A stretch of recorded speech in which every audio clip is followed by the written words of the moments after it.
Há tempos, os robôs deixaram de ser brincadeira infantil ou personagem de ficção científica. Agora, com o maior acesso à tecnologia e os materiais mais baratos, eles estão presentes no nosso dia a dia. E o melhor, passaram a ser fabricados pelas próprias crianças. Na reportagem de Sérgio Torres, você vai conhecer o trabalho de estudantes alagoanos que vão representar o Brasil em uma competição de robótica na China. À primeira vista, um quarto de adolescente como outro qualquer, mas é engano. É aqui onde Vitor, de 13 anos, monta seus brinquedos com peças de Lego que até parecem personagens de ficção científica. É fácil perceber que tudo isso é obra de uma mente criativa. Junto com os colegas Tiago e Rafael, ele se prepara para o que será o maior desafio da vida deles. Depois de se classificarem em segundo lugar na Olimpíada Brasileira de Robótica realizada o ano passado no interior de São Paulo, os meninos foram escolhidos para representar o Brasil na categoria Júnior para participar da Hubble Cup 2015, uma competição internacional de robótica que se realiza no próximo mês de julho, na China. No laboratório de robótica do colégio onde estudam, os três se dedicam ao máximo para aprimorar os movimentos do Hardline 2.0, o robozinho com o qual vão disputar a competição na China.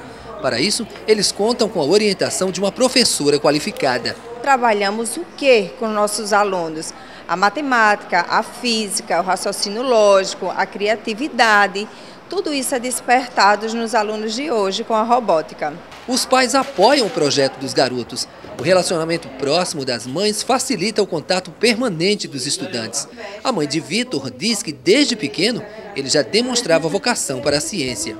Ele monta, desmonta, desde pequenininho ele faz essas loucuras, faz com o meu celular, faz com secador de cabelo, faz com tudo que estiver na frente.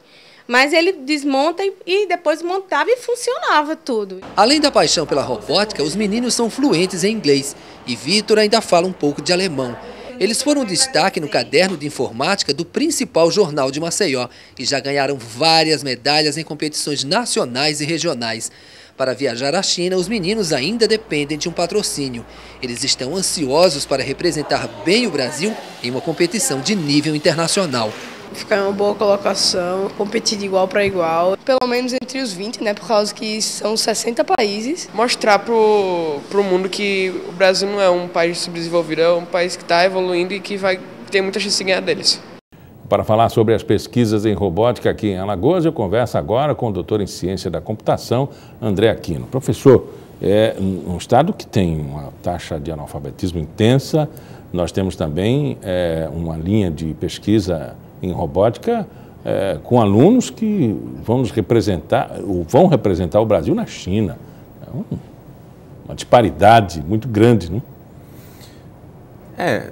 Hoje em dia, apesar da disparidade, como você mesmo pontuou, né, foi visto na reportagem, por intermédio de brinquedos, né, os conhecidos Legos da minha infância. Hoje em dia os Legos são robozinhos que são montados e programados em cima disso. Então, apesar dessa disparidade, hoje em dia a facilidade está muito grande. Então, muita coisa pode ser feita nesse sentido no estudo de robótica, na área de robótica em geral. As experiências em robótica são muito lúdicas, né? As crianças adoram, né?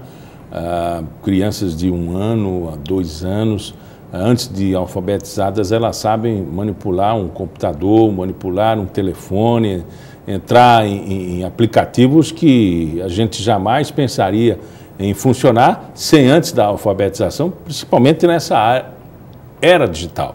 Mas, até mesmo para ser motorista de caminhão, você tem que entender um pouco de um computador, você tem que entrar nesse mundo.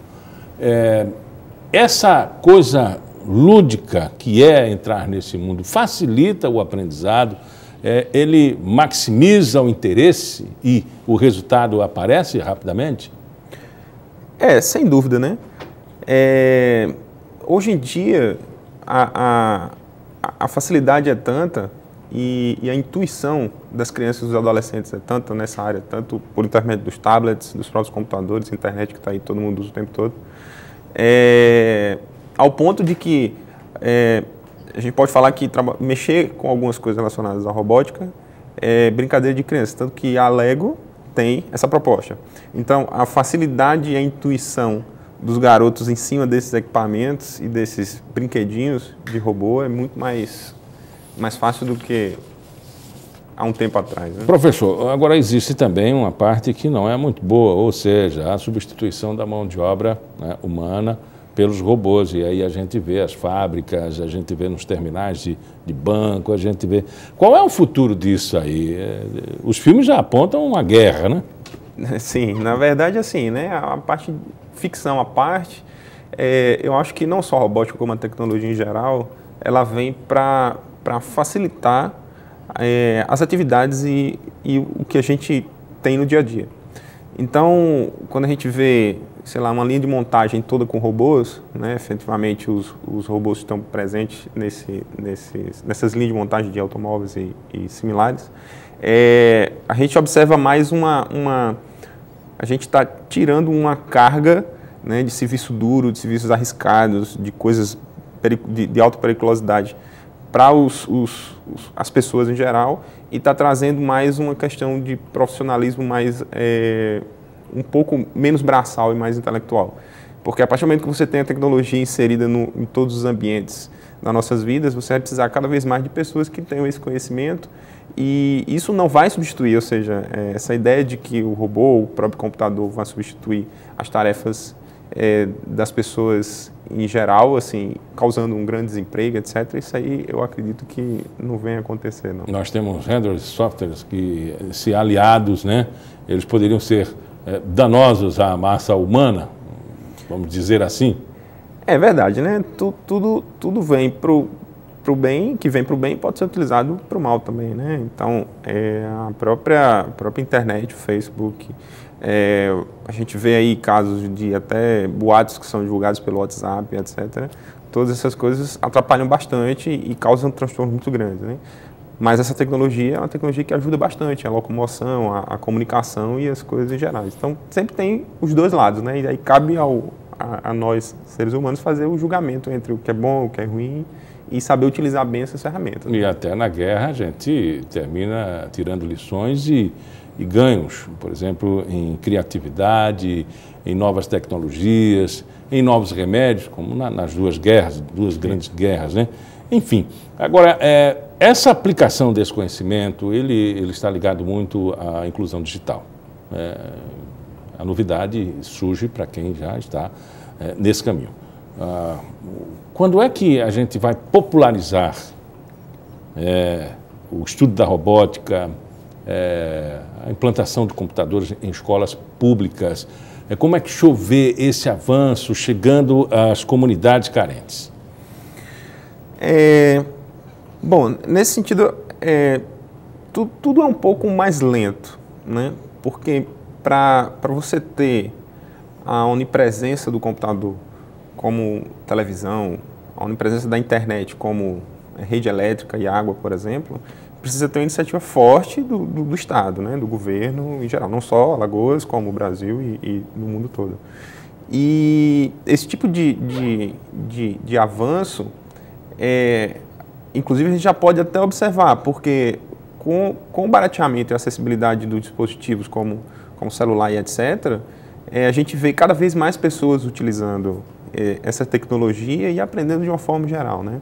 Tanto que a gente consegue observar, através, por exemplo, do WhatsApp, as pessoas utilizam aquelas mensagens de voz. Então, tem pessoas analfabetas, que eu particularmente conheço, que utilizam o WhatsApp sempre, mas para fazer comunicação de voz com o filho, com o marido, coisas desse tipo.